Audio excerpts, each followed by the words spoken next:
देख रहे हैं नेटवर्क 33 राजकुमार के साथ।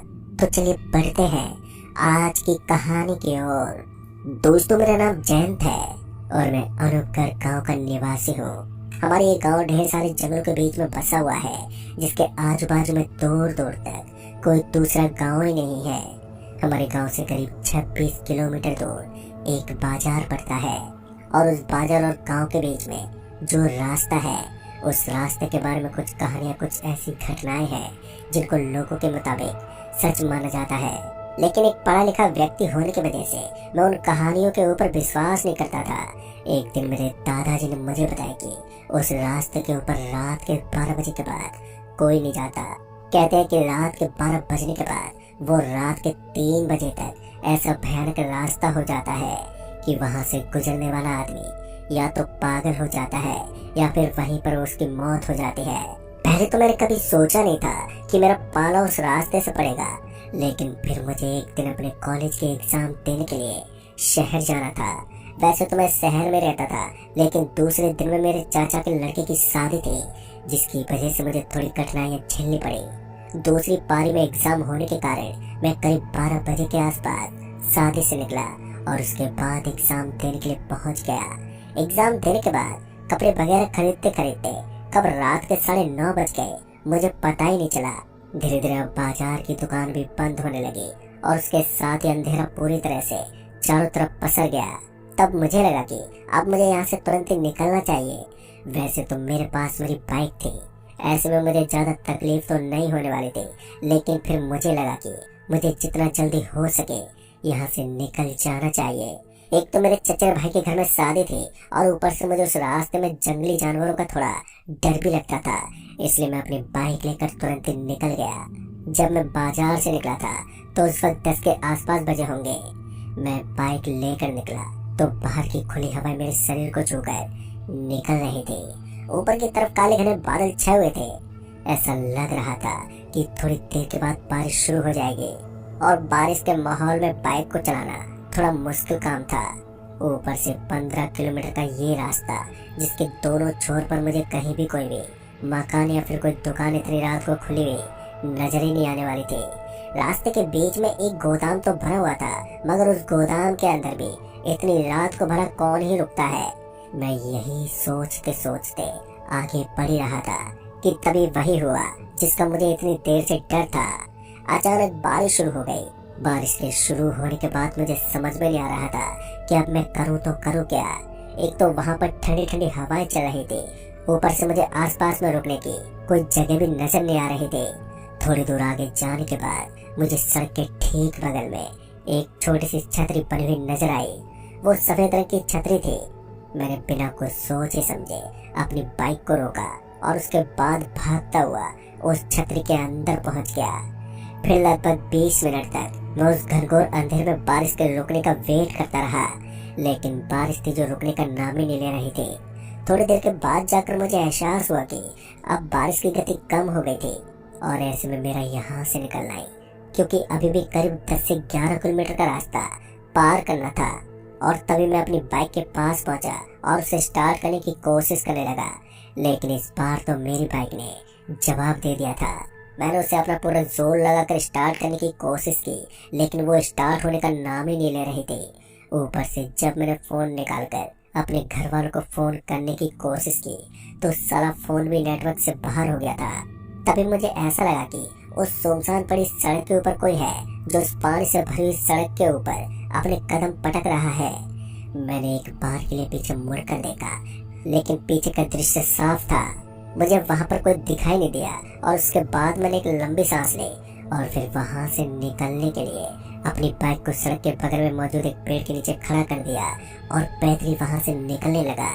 आसमान में बिजलियां कड़क रही थी और उन काले घने बादलों के बीच में वो दृश्य इतना ज्यादा भयानक बन गया था कि कमजोर दिल वाला आदमी एक बार उस भयानक दृश्य को देखकर डर से दहल जाए। लेकिन दोस्तों, मुझे जंगली जानवरों के अलावा किसी भी चीज से भय नहीं था। ऐसे में मैं थोड़ा बिंदास होकर सड़क के ऊपर चलता जा रहा था। फिर थोड़ी दूर आगे जाने के बाद मुझे फिर से वही आवाज आई। इस बार बारिश हल्की हल्की कम हो गई थी और इसी हल्की हल्की बारिश के अंदर मुझे ऐसा लग रहा था कि कोई मेरे पीछे पीछे आ रहा है। और जैसे उस आदमी के पांव पानी में पड़ते तो उनकी आवाज साफ साफ मेरे कान तक पहुंच जाती। 3 से 4 बार ये आवाज मुझे सुनाई दी, लेकिन मुझे कुछ भी नजर नहीं आया कि आखिर ये है कौन जो बार बार मेरे पीछे भाग रहा है। मैं इतना तो समझ गया था कि या तो किसी जंगली जानवर ने मेरा पीछा करना शुरू कर दिया है या फिर कुछ और चीज है जो पक्का मेरे पीछे पड़ी है। अब की बार मुझसे रहा नहीं गया और मैंने गुस्से में आकर कहा, कौन हो तुम और मुझे डराने की कोशिश क्यों कर रहे हो? मुझे किसी से डर नहीं लगता है, अगर हिम्मत है तो बाहर निकलो। मैंने इतना कहते ही मुझे जस्ट अपने पीछे की तरफ एक आदमी दिखाई दिया जिसने अजीब से कपड़े पहन रखे थे। उसके कपड़ों को देखकर ऐसा लग रहा था कि सालों से उसने ये कपड़े बदले नहीं होंगे। उसने अपने सर को टोपी से ढक रखा था और मैं उसके चेहरे को देखने में नाकाम था, लेकिन उसका शरीर मेरे सामने था। फिर इसी बीच मैंने अपने पीछे की तरफ खड़े उस आदमी से कहा, भैया कौन हो तुम और मेरे पीछे क्यों पड़े हो? मेरी बात सुनते उसने धीरे धीरे अपना चेहरा ऊपर उठाया और उस जोरदार अंधेरे में मुझे उसका चेहरा ठीक से नजर नहीं आ रहा था, लेकिन जैसे एक बार उस कड़कड़ाती हुई बिजली की रोशनी उसके चेहरे पर पड़ी तो मेरा पूरा शरीर सिंगार उठा। दरअसल मैंने देखा कि जैसा कि मेरे दादाजी ने मुझे बताया था, उसका चेहरा बिल्कुल वैसा ही था, मानो किसी ने उसके चेहरे के ऊपर जानवर का चेहरा लगा दिया हो। मेरे दादाजी ने मुझे बताया था कि हमारे सड़क के रास्ते में एक छलावा रहता है जो कभी भी किसी भी तरह का रूप ले लेता है। अक्सर वो इसी रूप में घूमता है जो मेरे दादाजी ने मुझे बताया था और वही मेरे सामने था। यानी कि एक बात तो अब साफ हो चुकी थी कि वृद्ध लोग जो कहानी हमें बताते थे वो सारी सच्चाई से ताल्लुक रखती थी। अब इससे पहले कि मैं कुछ कर पाता कि उस आदमी ने अपने कदम मेरी ओर पटकने शुरू कर दिए और कब वो मेरे पास पहुंच गया मुझे तो पता ही नहीं चला। पलक झपकते ही वो मेरे पास पहुंचा और फिर मेरे कान के पास आते बोला, क्या कहा था तुमने? सामने आ जाओ। दोस्तों, अब मेरी हिम्मत जवाब देने लगी थी। मैं पीछे हटने ही वाला था कि पता नहीं वो आदमी एक ही पल में वहां से कहां गायब हो गया। और जब मैंने देखा कि वो आदमी मेरे आसपास नहीं है तो उसके बाद मैंने वहां से सरपट भागना शुरू कर दिया। और अब मैं तब तक नहीं रुकने वाला था जब तक अपने घर न पहुंच जाऊं। मैं एक गोदाम के पास पहुंच गया और ये वही गोदाम था जिसका जिक्र मैंने पहले भी किया था कि हमारी सड़क के बगल में गोदाम पड़ता है। बारिश भी अब धीरे धीरे वापस तेज होने लगी थी। ऐसे में मुझे लगा कि मुझे एक बार उस गोदाम की तरफ चलना चाहिए, क्या पता वहां पर कोई आदमी मिल जाए जो मेरी मदद कर सके। ऐसे में मैंने अपने कदमों को उसी गोदाम की तरफ मोड़ लिया और ठीक उसी जगह पर पहुंचा जहां उस गोदाम का दरवाजा बना हुआ था, लेकिन जिसके ज्यादा चांस थे वही हुआ। उस गोदाम के सामने ताला लटका हुआ था, लेकिन इसी बीच मेरी नजर उसी गोदाम में मौजूद एक छोटे से कमरे में पड़ी जिसका दरवाजा खुला हुआ था और उसके अंदर एक हल्की सी रोशनी चमक रही थी। उस दरवाजे को देखकर मेरे मन में एक उम्मीद का दिया चलने लगा। मैं भागते भागते उस गोदाम के उस छोटे से दरवाजे के पास पहुंचा और उसके अंदर दाखिल हुआ। दरअसल मैंने देखा कि उसके अंदर एक 100 वाट का बल्ब था जो बार बार फ्लिप कर रहा था, पर मुझे ये तो नहीं मालूम कि वो किस वजह से फ्लिप कर रहा था, लेकिन बारिश से बचने के लिए वो कमरा मेरे लिए एक सही जगह थी। मैं उस कमरे के अंदर जाकर एक खिड़की के पास बैठ गया और उस कमरे के अंदर चारों तरफ धूल धूल बिखरी हुई थी और वहां का दृश्य देखकर ऐसा लग रहा था कि सालों से इस कमरे की सफाई नहीं की गई हो।